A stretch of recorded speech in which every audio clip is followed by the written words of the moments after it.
2, 1, go!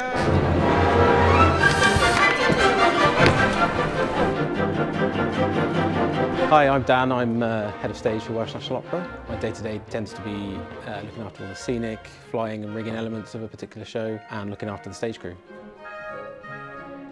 So today is the first day we're running the scene change from Suor Angelica into Gianni Schicchi.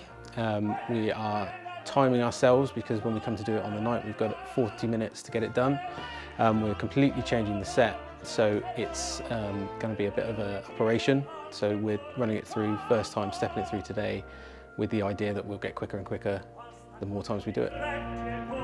In some ways it is like a giant Lego set, this set in particular. Lego set and a jigsaw at the same time, and that we're trying to fit everything into the same space.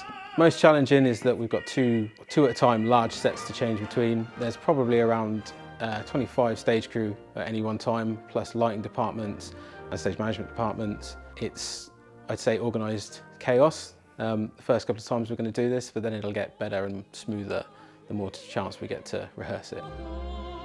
The strangest thing about Schicchi is that it's got a ceiling, 800 or 900 kilos ceiling that has to land into place as part of our interval change.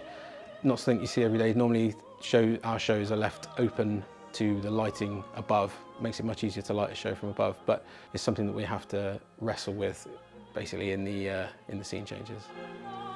So a lot of the venues we go to are a lot smaller, a lot more limited than what we have here in Cardiff. We're really lucky that the WMC has got as much space.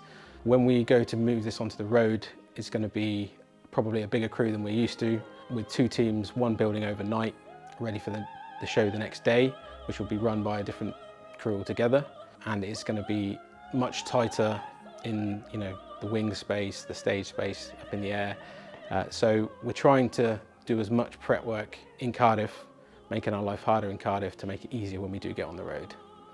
It's going to be a massive weight off my mind, I'm not going to lie. This has been, for me, something I've been thinking about in the back of my head since I saw it in Glasgow, probably I think a year and a half ago it was. And I've definitely been counting down the days, for better or worse.